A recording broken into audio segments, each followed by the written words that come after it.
كأنه يفر من حتفه السياسي في تل أبيب إلى حتفه السياسي في قطاع غزة. قبل الضربة الموجعة التي تلقتها إسرائيل على يد كتائب عز الدين القسام الجناح المسلح لحركة حماس. Seolah-olah ia melarikan diri dari kematian politiknya di Tel Aviv menuju kematian politiknya di jalur Gaza. Sebelum pukulan menyakitkan yang diterima Israel di tangan Brigade Is al-Din al-Qassam, sayap bersenjata gerakan Hamas. في 7 من تشرين أول أكتوبر الجاري كان رئيس وزرائها بنيامين نتنياهو يمر فيما توصف بأنها أسوأ فترات تربعه على قمة الهرم السياسي الإسرائيلي نتيجة معاناته. Pada tanggal 7 Oktober tahun ini, Perdana Menteri Israel Benjamin Netanyahu sedang melalui apa yang digambarkan sebagai periode terburuk dalam masa kepemimpinannya di puncak piramida politik Israel sebagai akibat dari penderitaannya. اتهامات فساد ظلت تلاحقه على مدار سنوات عدة ثم إخفاقه في مواجهتها بغير الهروب إلى الأمام عبر سن تشريعات تقلص سلطة المؤسسات القضائية. Tuduhan korupsi telah menghantuinya selama beberapa tahun. Kemudian dia gagal menghadapinya tanpa berlari ke depan dengan memberlakukan peraturan perundang-undangan yang mengurangi kewenangan lembaga peradilan.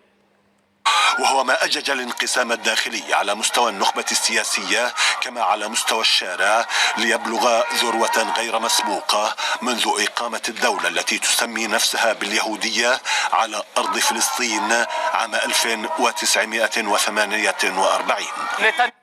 Hal ini memicu perpecahan internal baik di tingkat elit politik maupun di tingkat jalanan, mencapai puncak yang belum pernah terjadi sebelumnya sejak berdirinya negara yang menamakannya Yahudi di tanah Palestina pada tahun 1948. في هذا السياق جاءت عملية كتائب القسام المسماة طوفان الأقصى لتلقي على عاتق نتنياهو وحلفائه من غلاة الائتلاف اليميني الديني الحاكم. Netanyahu mengatakan bahwa dalam konteks ini, operasi Brigade Al-Qassam yang disebut Banjir Al-Aqsa berada di puncak Netanyahu dan sekutu ekstremisnya dari koalisi sayap kanan keagamaan. بالمسؤولية عن أكبر هزيمة أمنية وعسكرية وسياسية تتكبدها إسرائيل على مدى تاريخها. لكن ولأن تبديل الخيول أثناء السباق يظل غير ممكن. Tanggung jawab atas kekalahan keamanan, militer, dan politik terbesar yang diderita Israel sepanjang sejarahnya, namun tidak mungkin mengganti kuda selama balapan. حتى في دولة تصور نفسها على أنها واحة الديمقراطية الوحيدة في الشرق الأوسط فإن إرجاء التحقيق الداخلي في المسؤولية عن الهزيمة لم يكن منه بد بالمقارنة مع أولوية وترميم قوة الردع المتهاوية واسترداد الهيبة العسكرية المفقودة. هكذا بدت الحرب العاتية على قطاع غزة أشبه بخشبة خلاص. Bahwa di negara yang menggambarkan dirinya sebagai satu-satunya pose demokrasi di Timur Tengah, penundaan penyelidikan internal atas tanggung jawab atas kekalahan tersebut tidak bisa dihindari dibandingkan dengan prioritas diversifikasi, memulihkan kekuatan pencegahan yang runtuh, dan memulihkan prestise militer yang hilang. Dengan demikian, perang brutal di jalur Gaza tampak seperti sepotong kayu saja. وحيدة في نظر رئيس حكومة يواجه خطر الغرق في دم جنده فامتطاها وإن بلا يقين مما إذا كانت ستوصله إلى بر نصر مؤزر على الفلسطينيين أو ستلقي به. Sendirian di mata seorang Perdana Menteri yang terancam tenggelam dalam darah prajuritnya. Jadi dia memilihnya meskipun dia tidak yakin apakah hal itu akan membawanya kepada kemenangan telak atas Palestina atau akan menghancurkannya. هزيمة جديدة أمامهم. لكن وفي الحالين كان تصعيد القصف الجوي إلى مستوى المجزرة المستمرة على الهواء مباشرة، وكذا إطلاق تهديدات متواصلة بشن الاجتياح البري وسيلة مكشوفة. Mereka menghadapi kekalahan baru. Namun, jika meningkatkan pemboman udara ke tingkat pembantaian terus-menerus di siaran langsung televisi, serta mengeluarkan ancaman terus-menerus untuk melancarkan invasi darat, merupakan cara yang terbuka.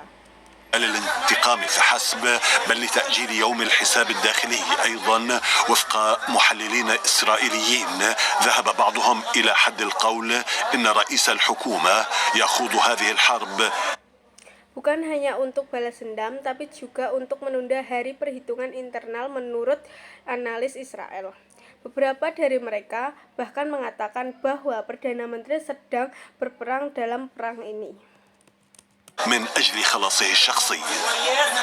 ومنذ البدء كان تشكيل حكومة الطوارئ هو خيار نتنياهو كي يتجنب تحمل المسؤولية منفردا عن فشله المحتمل وكي يوزع مسؤولية نتائج الحرب الراهنة. Untuk keselamatan pribadinya, sejak awal membentuk pemerintahan darurat adalah pilihan Netanyahu untuk menghindari tanggung jawab penuh atas potensi kegagalannya dan untuk mendistribusikan tanggung jawab atas hasil perang saat ini. ومعها دم عشرات أو مئات الجنود الذين قد يقتلون في المعركة البرية على قادة قبائل اليمين المتطرف واليمين الأشد تطرفا في مجتمع تتوارى انقساماته الحادة. Di dalamnya terdapat darah puluhan bahkan ratusan tentara yang mungkin terbunuh dalam pertempuran darat melawan para pemimpin suku sayap kanan dan suku sayap kanan paling ekstrim dalam masyarakat yang perpecahan tersembunyi. الآن من دون أن تتبدد تماما وراء تعالي صرخات الانتقام وانتشار دعوات العنصرية لإبادة أولئك الأغيار الذين لم يجد قادة إسرائيليون حرجا في وصفهم.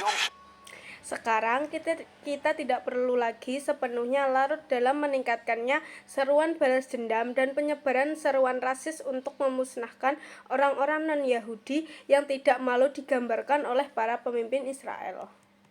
بأنهم حيوانات على هيئة بشر. رغم كل ذلك سيظهر في إسرائيل أخيرا من يطالب بالتحقيق مع نتنياهو لإحراقه وثائق تتعلق بحصته من المسؤولية عن الإخفاق. Mereka adalah binatang yang berwujud manusia. Terlepas dari semua ini, seseorang pada akhirnya akan muncul di Israel menuntut penyelidikan terhadap Netanyahu karena membakar dokumen terkait tanggung jawab terhadap saudaranya. أمام هجوم السابع من تشرين أول أكتوبر. التهمة جاءت في مطالبة للمستشارة القضائية قدمتها الحركة الديمقراطية ولم يتضح المسار الذي قد تتخذه خلال الأيام المقبلة. Menghadapi penyerangan 7 Oktober, tuduhan itu datang atas permintaan rektor. Sistem peradilan diwakili oleh gerakan demokratik dan tidak jelas jalan apa yang diambil beberapa hari mendatang. ما إذا كانت ستؤدي إلى الإطاحة به أم لا.